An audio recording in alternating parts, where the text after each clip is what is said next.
Well, we're here at New Wine Festival 2018 and I'm here with Steve Graham. So Steve, welcome along, and do you want to tell us where you are at the moment? I've been involved in kind of Bible college stuff for a long time, like 20 years, most of it kind of interdenominational, but the last 4 years I've been at a church-based college, Equippers College in Auckland.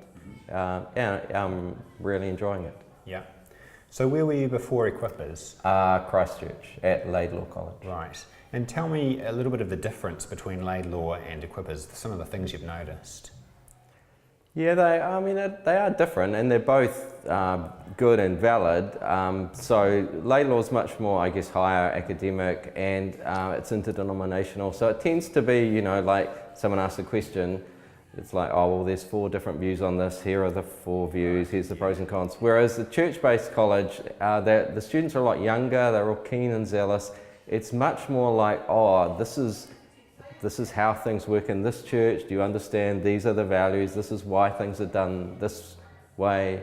So yeah, I'm enjoying working with younger multicultural people and helping to build a church movement and network.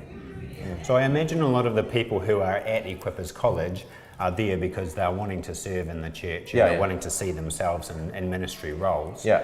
Do you want to tell us a little bit about what motivates them and what makes them tick? Yeah, well, I think that's another interesting thing. Like in 1 John, it talks about little children. You know the Father. You know, forgiven fathers. You know whom He's from. They're going to young men. You're strong. The Word of God's in you.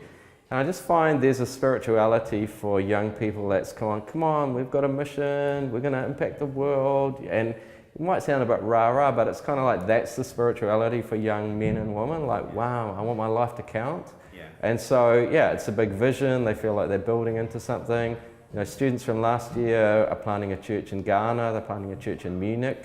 Yeah. We've got ones in Tonga and London working in churches.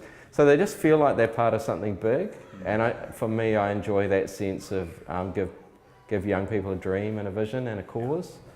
So what do you think, thinking about that generation at the moment, what is it that helps them to engage with the Bible and with God and with spirituality?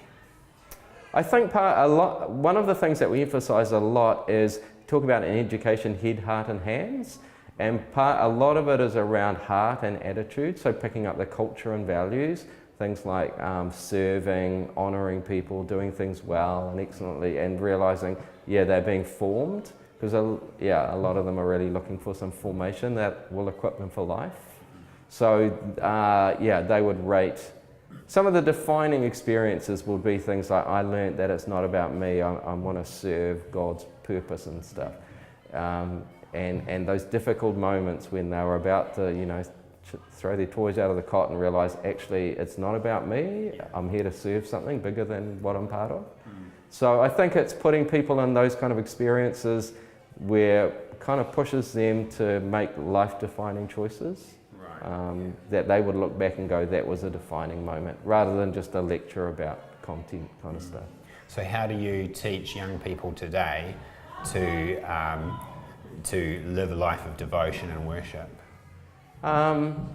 Well, just keep talking about those values of honouring God, of what it means to serve, but putting them in practical experiences where they have to live that out. Like our students serve on Sundays at 2 services, they serve at conferences, they do a mission trip where they're serving, so it's like, oh yeah, this is what it means. And they'll all come to a defining moment where they go, I actually don't want to do this. And they either throw their toys out of the cot and walk away, or they go, oh, now I get what it means to honour Jesus, I need His input, and I'm here to serve something.